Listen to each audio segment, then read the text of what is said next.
Hello again, and welcome back, everybody, to another edition of the Rural Report. I am your Rural 2IC, and we're going to continue on with our discussion.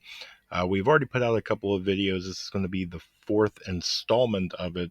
If you know what I'm talking about, feel free to jump back into the videos and you will see. And what we're doing is we're talking about the four, and I'm going to throw a fifth one in there. Uh, Pretty much guarantee thing that's going to take most people out during an SHTF situation. We've already talked about the different medical things that's going to take people out, the different people doing very bad things. This one, though, we're going to discuss the natural disasters. Now, when it comes to natural disasters, we can go down the various rabbit holes of man-made or actual uh, natural disasters. But when we go through them, some of them you can be a little forewarned. You can obviously tell when some sort of a storm is coming. Sometimes not. Sometimes they just kind of spark out of nowhere. Uh, but other ones, it's hard. Earthquakes just kind of spawn up out of the blue. Um, Other things, maybe a volcano will smoke and do various things to kind of give you a forewarning. But then again, when we're talking about SHTF, if we don't have things like technology and the power grid and communications and things like that, it's very difficult to know whether that's a false alarm or not. Just because smoke's rising or storm clouds are forming in the distance doesn't mean that it's going to do anything more than just that. Uh, Sometimes a storm will be something, off in the distance. You'll hear it, you'll see it. Maybe there's winds will pick up a little bit, but it misses you. You have maybe a mile down the road, they're getting very heavy rains and a lot of lightning strikes and high winds and everything. For you, it's a little gusty and dark, and that's about it. So it's one of those that when we talk about natural disasters, sometimes they can spark up, sometimes they give us a little warning. Sometimes you can kind of plan in advance to a certain extent. You're probably not going to plan for a snowstorm in the middle of summer, but when the middle of winter, you have to have that plan of action. What if it snows more than usual? What happens if it rains more than usual? And so you can kind of do some things, but that brings into the different accounts on what we're talking about. So the first one is going to be, how do we communicate? Communications is always going to be a big thing, even if weather is doing just fine, it's just an average day. Communications is probably going to be a difficult thing for most people, but how do you communicate further? How do you communicate within other uh, different groups of people and long distances? So if you have somebody that's down in Florida or down in Texas or whatever, and maybe you're up in the, let's say, New England area, if they have a weather system, how do they communicate that to different people? How do you relay that information to give them a little bit of a warning of, hey, this is pretty bad. This is what's going on right now. Uh, it may dissipate, it may strengthen, who knows? But at least you're getting some sort of a warning. You can kind of plan and prepare for it just in case. When it comes down to communications, there's also time. How do you keep track of time? I think that's one of the things that's often overlooked when we go into the prepping aspect. And you can get long-term calendars, and to be able to keep track of time and to keep track of the day. Yes, I know there's people that's going to say, well, people can do that, way before they had all that, and I get it. But and if you have that advantage to where you can put that into your corner, into your bag of tricks, if you will, then it gives you a better, higher probability of a better outcome. And so to be able to keep track of time, to know that that really, really cold night, it's not the beginning of winter. It was just a cold spell that, it spontaneously happened within a day or two, because it's not winter time yet. If you don't have a calendar, you may think, "Uh-oh, it's winter. We've got to do all of these winter things." And you may be way too early for it. You may pull your crops way, way too early. You may start doing things that will have a longer, it will have a different outcome than what you plan on doing. If you have a certain amount of crops and a certain amount of food and other things, water, and that is for your winter season, it's supposed to get you by until things thaw out and you can venture back out without the snow and the really bad cold. If you do it early, then that means that your supplies will actually run out while it is still really bad out, and that can damage your chances of surviving through that time. So I think that not only is communications, but keeping track of time is going to be very important. Now, the other aspect that I want to touch base on with this is going to be resources. It's going to be very, very difficult. Whatever you can squirrel away now is going to be, a better thing for you to do, because during an SHTF situation, you're not going to be able to run down to Walmart or Lowe's or Home Depot or whatever and just get other supplies that you need. So if you don't already have the supplies, how are you going to get it? You're not just going to be able to run down to the lumber store or the lumber mill or wherever and get lumber. You're going to have to source that, and you're going to have to be able to take a raw material and turn it into what it is that you're after or what it is that you're needing.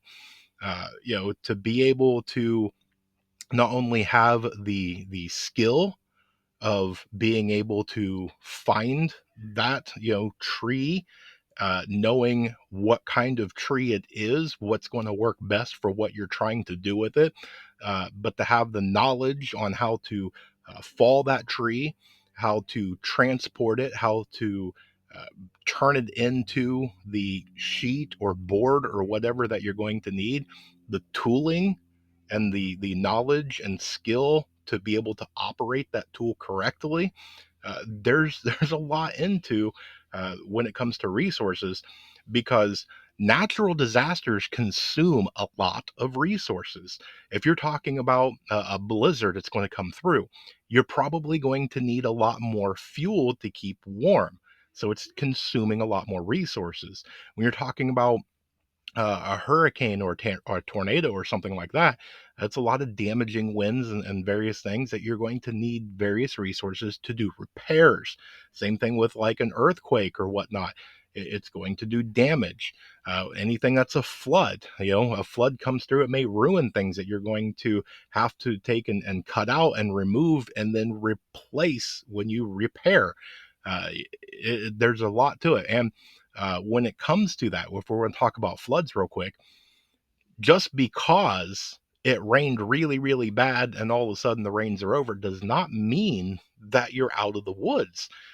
Sometimes the really, really bad event comes afterwards. Yeah, maybe you didn't flood right away, but it doesn't mean that there's not a dam that's getting ready to burst. It's too much. Or mudslides or anything along those lines. Uh, you have to be very, very strategic, and most of the time, wherever you live, most of you should be okay. Things are zoned for various reasons, but if you're homesteading or you're just on a property or whatever, you have to go through and you have to assess your lands on if event A or B or whatever is going to happen. Where's the danger zones? Where is the best spot to go to in the event of a flood or some high winds or something like that? Where's your points of safety? Where's your strong points? Where's your weak points? What can you do to improve your situation and where you're at? And there's a lot of people, I think, that have already gone through that. If you haven't, here's your wake up call for it. But if you have already done that, what about your bug out location? Have you gone through and surveyed that land for natural disasters? Are you set up that if you had really high winds come through, what's it going to do? What are you going to do? If it's something of an earthquake or something, is that area prone to things like that? Uh, Same thing with how are you going to get there? Okay, I'm going to go from my current location. Something happened. I've got a bug out, so I'm going to take this route out to my bug out location. Great, you are way ahead of a lot of people. You have a place to go. You've got a plan of action. You've got all your bug out kit and different things like that. That's great, but have you done an assessment on your route? And you go, yeah, I've looked at it. There's no pinch points, no bridges to cross. It's not a very heavily trafficked area. I should be able to be fine if I've got to get off the road. There's different points that I can go. Maybe you've already set up a little caches or different things along the way, and you've done all that. That's great. But what happens if there's a flood? Okay, what happens if there's torrential downpour rains? Is that a flooded area in your route? What about snow? Is that a point that maybe it's one of the things that it's not going to be very well in the snow? Remember, there's probably not going to be plow trucks and salting the roads and things like that. Can you travel, however your means of travel is, if you get 6, 8, 10 inches of snow? Can you do it? It's a lot to think about, and I think that a lot of people they do very good stuff. They get a really good start, and they have a good plan at the house. That's great. But what about your bug out location? Have you done all those assessments for the natural disasters and things like that when you get there? If you have, great. What about your route? What about your backup route? What about the backup route to your backup route? Remember, two is one is none. You should have multiple plans. You should have multiple bug out locations. You should have multiple points of how you're going to travel, multiple modes of how you're going to travel. And I know it's a lot, okay? Especially if you're sitting here listening to me and you're going, I don't have any of that. Okay, don't worry. Okay, you've got time. I don't know how much time, and you may have 24 hours, you may have 24 years, you may never encounter it, and that's kind of what we're hoping for here. But I want to at least give you insight so you can start thinking about it. We try our best to plan for the worst and hope for the best. So we're hoping we never have to do any of this, but we're planning just in case. That's why I want to give you some of these worst case scenarios so that way it'll get your mind rolling. It'll start getting that thought process in there of going, you know what? I never thought about that. Maybe I should look into that. And you might end up seeing there's a few holes that you need to fill. Uh, Natural disasters is one of the things that I don't think a lot of people think about in full. They have a good understanding of the natural disasters that happen where they are and their area and things like that. Most of you should know if you're in a tornado area or a flood prone area and things like that. That's great. That's great. And you should plan for those. But if your bug out location's far away, are you in still that same zone? Is your route of travel in any of those zones? If something happens, maybe you have that once in 100-year flood, are you going to be okay? What are you going to do about it? What's that going to do for any of it? And the same thing that we can put in natural disasters, what about a drought? How are you going to water your crops? How are you going to water your animals? How are you going to do anything water related if we have a drought and that water source is no longer there? What's your backup plan to that water source? What are you going to do? Is there multiple water sources? There's a lot of stuff that I think that we should really take a step back, really assess ourselves rather and go through and assess our plans uh, everywhere, at home, at our bug out location, on the route there. You should have different plans of planning for your absolute good plan, your number one A plan. If everything goes according to plan, this is the best course of action. Now go back through and redo it. If something really bad happens, what am I going to do when I go from point A to point B? You know, maybe that is a 5-hour car trip. Great. What happens if you break down halfway? Can you walk that distance during a natural disaster or after one? If you have total chaos and people are running around, maybe there's an earthquake. Maybe that road that you're traveling has now been split and you can't get there by vehicle. What are you going to do? Do you know how to walk it? Do you know the different visual signs on how to get there? Or do you know how to do it to where you can get there in a shorter distance on foot? Maybe walking along the road's probably not a good idea. Maybe it's not even safe. You know, there's a lot of things that you might have something to where the road falls out. You can't cross in that area. You're going to have to go way around. Do you know where you're going to go? Do you know whose property that is that you're going to go on? You know, does it is it one of those that you may not want to walk in that direction? That guy might be very defensive of his property. Uh, yeah, I know some of it's going to be very difficult, if not daggone near impossible, because you're not going to go door to door to door of everybody's land that you may cross over. I get that. I'm realistic. I understand, but can you do any of it? You know, can you Google Map or Google Earth it and look over things? You know, what kind of fencing are you going to have to go over? What hills and valleys? What bridges? What creeks, rivers, whatever? What is it that you're going to have to cross? Pay special attentions to bridges. Bridges are a very, very weak point when it comes to a lot of things. When you're talking about winter, that's a lot of ice and an uncertainty and a lot of bad things. You get somebody that just goes flying through there, boom, he crashes. Now it's completely choked off. You're probably not going to have heavy equipment to move that out of the way. There you go. Now you can't cross it. You might get something to where that bridge gets overrun. It's too much weight, and you know, maybe that bridge collapses. Maybe you get to a point where it's a flood and that bridge gets washed out. There's a lot when it comes to bridges. Bridges are very, very dangerous. I highly, highly encourage, if you can go in a different way and not cross a bridge, that's probably some of the best advice I can give you.